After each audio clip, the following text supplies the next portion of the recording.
Tala falava o tala fau mai le si uafonga le lau mua i Wellington e mo le nei tae ao, aso se furufito i ulai lua a whelua ono. O ana na fina wha moe e whai ai se whailoa inga ale minista le waifafo New Zealand, wa wasa mana ia Winston Peters, ma minista mai niwe viti ma Sāmoa. Ele ile watu nei ona saini le malilienga tau ili puipuinga au Australia, ma Papua New Guinea ile tau sanga na te anei. Wha pele isi malilienga na sainia mawhiti, ile vai aso taluai. Na Sāmoa Peters, ua le mautonu le lalolangi ile nei taimi, i whainga wha apolokiki, o le mea pitosilio na tāua ile taimi nei, o le ngā lulue whaatasi o atu nuu, ma whaalelei veso o ta inga. O le aso tofina whai ai se whanotanga i le wāo saki asi ti toka o le minista o fiti, whaapea whata Ryan Schuster o Samoa, ma le minista o whatawa inga New Zealand i a Todd McClay. Ma o le taimi mua lea o le awhailoa ai atuai Dalton Tangilangi, o le pale mio niwe ia wawasa manaia, talu ona toi whitifilia mai a me.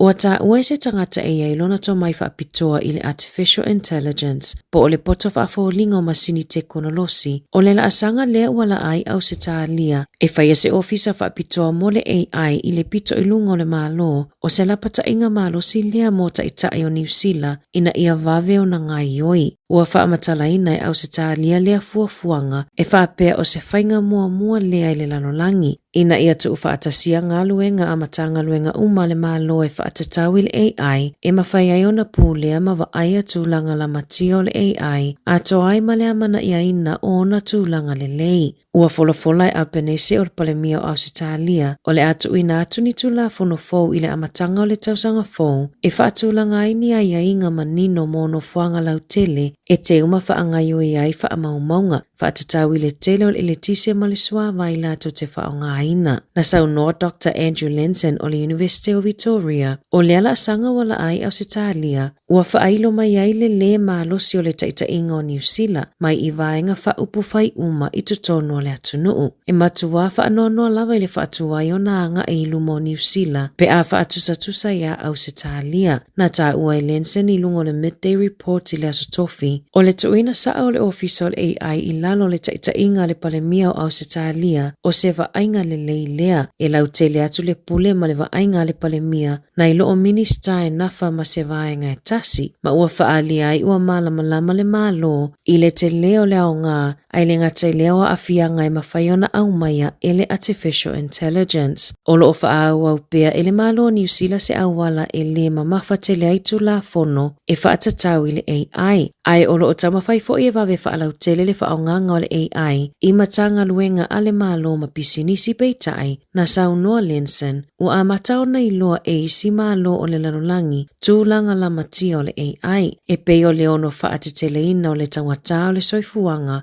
whaapea a fia ngai ngā luenga, ma isi whaafita auli. Na ia whaailoa e tatau na fō ia nei whaafita auli, ina ia mawhai ai o na ausia benefiti manino le AI, i vaenga e peo le soifua malolo ina ma pisinisi, ma ia mauti noa e manu i ai tangata lau tele, ai le na au kamupani te tele wha te konolosi, na whesilingia fo ia Lenson, pe ai sea ua le whai ai ni whainga whaavae, whaapitoa lava mo le AI. I le masina o me na whaailoa i le malo o le a whaateleina le whaonganga o le AI i matanga luenga le malo, a o whaaititi ai le numero o ofisa, ma le tusama le iwa fe o isinga luenga le vaenga o au nanga le malo. Na whesilingia le Radio New Zealand le minista o tupe Nicola Willis, pena ia maoni fautuanga e winga i tau ma benefiti o lea fuafuanga peitai na tuina atu e Willis lea talosanga se furuli maso whainga luenga munmuliane i le minista mo tangata whainga luenga ale malo i a Paul Goldsmith mulimuliane na toi whaatali fo i le ofisa o Goldsmith mo le isi se furui vaso whainga luenga o na ua ia whaailoa mai ua toi tolopo le tali se ia o i le aso luas furufao au kuso. I la lotu la fono whaamau ngā loa i a New Zealand e tatau ona tali atu le matanga luenga ale malo i talosanga mo whaamatalanga i tutonu o le lua se fulu aso whainga luenga.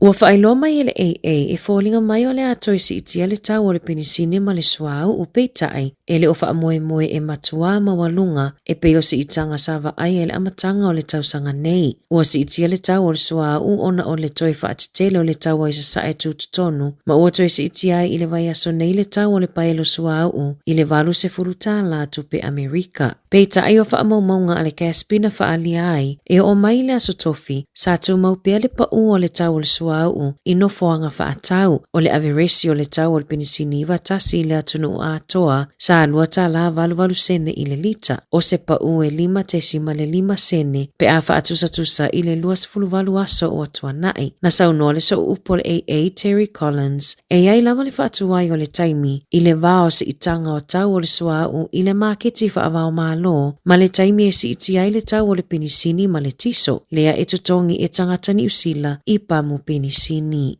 Ua whaalia i whaamaumaunga fōu, ua lata i le 7% le si itia o suenga na mawai pauta whaasai no le cocaine i whale whainga ruenga i New Zealand i totonu o le tausanga e tasi, na tā ua e se tangata sue o le si itia ai o lea fuai numera o se vaenga ua lewa o na whaatuputupula ia, ma e mafua mai i le maua lunga o le ngao singa o le cocaine i le lalolangi, whaatasi ai ma le whaatuputele ina o le whewhaauia inga o le pauta, lea ewi mai le Pasifika. Na lipotia e le Drug Detection Agency le whaalaputupotonga tele i New Zealand e whaia suenga i whala au whaasaina i whale whaingaruenga e whaapea o le cocaine na ofia i le 25% o suenga i le kuata lona lua o le lua wheluono o se suenga lea e ono 25% pe a whaatusa i le waitaimi lava lea i le tausanga taluai. Na saunoa le pulesili o le TDDA Glenn Dobson o nei whaamaumaunga wa whaailoa mai ai ua toi si itia le whaonganga o le pauta o le cocaine e ui ina whaititia inisi o whaamaumaunga mua. Na tā ua ele au sue o le pauta o le cocaine e tele ina au mai whaanana ma momoli atu i Amerika i saute hanga i atu i le itu langi le Oceania lea e ui atu i atu nuu o le Pasifika e iai fiti tonga ma Sāmoa a o le itau nuu atu i maketi au se tālia mani usila lea e maua nunga tele ai le tau e whaatau wai pe a whaatusa i isi atu nuu o le lalulangi e tusai mali poti o le tau averesi o le kalama e tasi o le cocaine i New Zealand le tau sanga lua whelua 5 e tusa ma le tolu se lau ono sefulu Tala o tau pito mawala lalo sa lipotia i tu malo o Taranaki ma Northland ai o tau pito i mawalununga sa whaamawina i nisi o vaenga o le motu i saute.